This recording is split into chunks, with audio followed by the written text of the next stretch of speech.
Bonjour, nous sommes en 2021, nous sommes dans le site de l'Institut Docteur Angélique et dans une série de vidéos consacrées aux commentaires du livre des Proverbes, un livre magnifique au terme de la théologie, mais je crois qu'il ne faut pas étudier au début. C'est plutôt au terme parce que, comme ça part dans tous les sens, chaque verset de ce livre est une sagesse. Eh bien, il permet d'aborder dans le désordre toutes sortes de thèmes. Et donc, je voudrais dire, c'est comme une prédication, comme ce que ferait un curé à la paroisse. Et quand on étudie la théologie, il vaut mieux un ordre systématique, ce qu'inventèrent au Moyen-Âge les grands docteurs comme Pierre Lombard, suivi de saint Thomas d'Aquin, saint Bonaventure, etc. Je voudrais étudier le proverbe 19-17, qui fait la charité aux pauvres, prête à Yahvé. Yahvé paiera le bienfait de retour. Et ce proverbe va me permettre d'aborder très exactement le rapport que nous devons avoir à l'argent. Alors nous savons qu'il y a des hommes et des femmes qui dans le monde ont été appelés par Dieu pour être, pour nous qui sommes laïcs, des témoins de l'absolu. En effet, nous le savons, nous n'entrerons pas au ciel avec de l'argent. Ça ne servira à rien. Personne ne pourra trouver sa sécurité dans l'argent. Le seul refuge, la seule sécurité qui nous entraînera vers le ciel, c'est le cœur de notre Dieu, dans la contemplation intime et mystique. C'est aussi le cœur de l'Église, avec les saints du ciel qui nous accueilleront à l'heure de notre mort.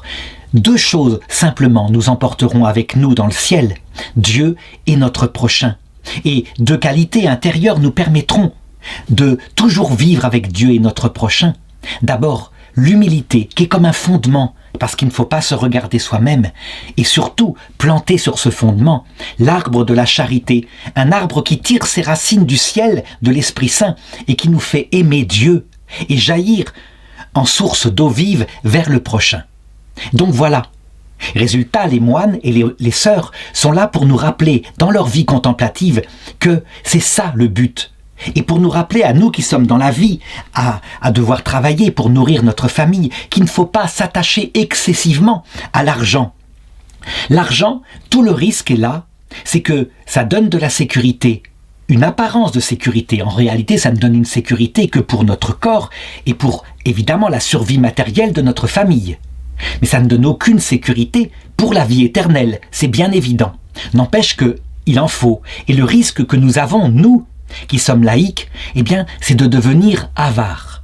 Ça veut dire de centrer, comme père et mère de famille, tellement sur la sécurité matérielle, et en particulier de nos enfants, que par sécurité, nous augmentons un tas énorme de richesses pour leur communiquer, évidemment, afin qu'ils soient bien dans leur vie, matériellement.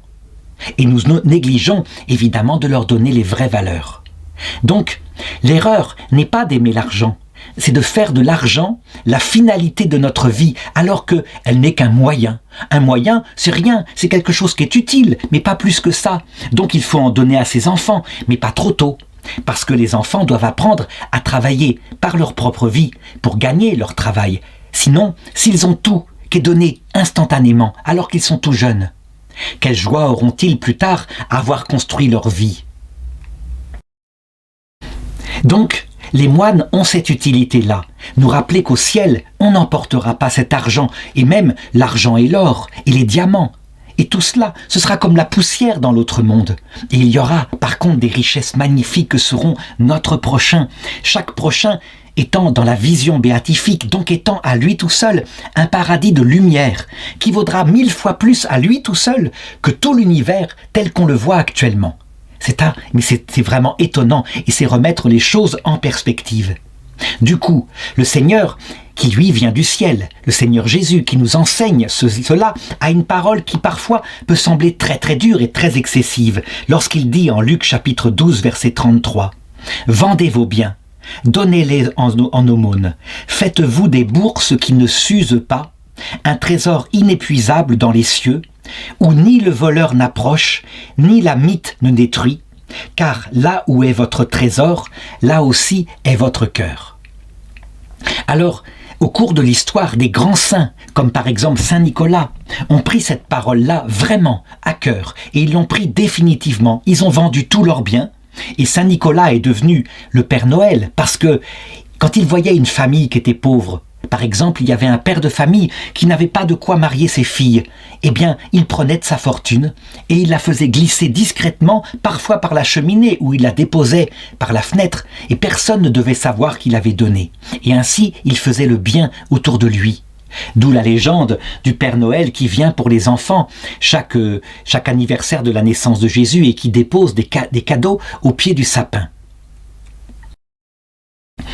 Alors, à partir de là, est-ce que nous qui sommes laïcs et qui avons des enfants, nous devons faire pareil ? La réponse, eh bien, elle est donnée très exactement, mais non pas par la lettre de ce texte, mais par l'Église qui le commente pour nous qui sommes laïcs. Et comment faut-il le savoir ? Il suffit de lire, par exemple, l'encyclique Rerum Novarum du pape Léon XIII. Il parle vraiment au nom de Dieu, il est prophète, à une époque où l'argent manque tellement dans le monde ouvrier qu'ils entrent dans la misère.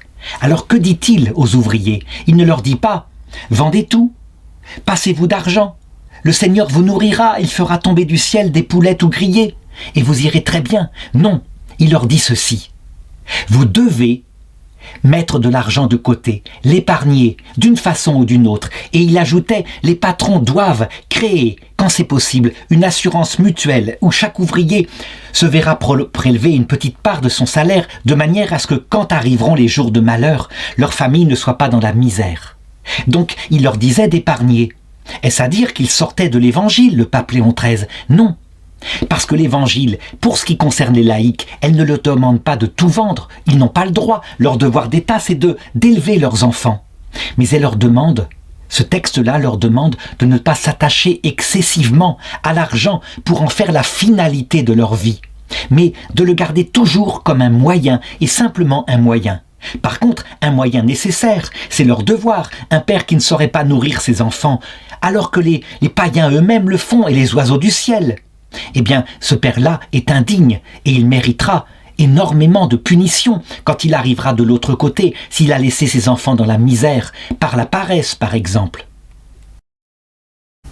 Donc, il faut bien comprendre que ceux qui vendent tout sont des témoins de ce qui se passera au ciel, mais surtout, ils sont des témoins de notre comportement à nous laïcs, à savoir mettre les choses à leur juste place. Apprendre à ces enfants que la seule chose, la finalité de leur vie, ce sera leur futur conjoint, leurs enfants. Avorter un enfant volontairement, alors que, je dirais même si on manque d'argent, c'est un crime abominable. Ça mérite l'excommunication de la part de l'Église parce que c'est tellement aberrant. C'est ne pas se souvenir que l'âme immortelle de son bébé est créée à sa conception. Donc voilà quelque chose qu'on apprend aux enfants. Et on leur apprend donc à avoir un bon métier, évidemment, pour pouvoir réaliser la finalité de leur vie, qui est aussi la recherche de Dieu et de la sagesse. Avec ça, comme le dit le Seigneur, si on donne du surplus qu'on a, ou même un peu du nécessaire, pas jusqu'à en priver ses enfants, mais un peu tout de même, si on donne aux pauvres, eh bien, on accumule un trésor dans le ciel.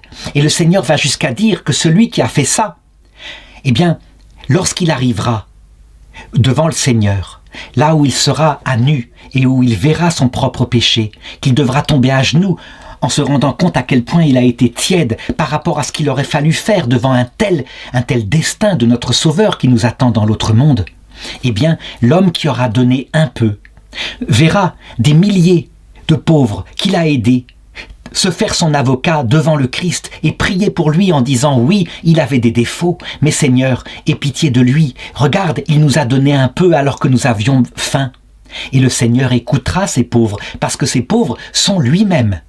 Tout ce que vous avez fait à l'un de ces petits qui est mien, c'est à moi que vous l'avez fait, dit le Seigneur.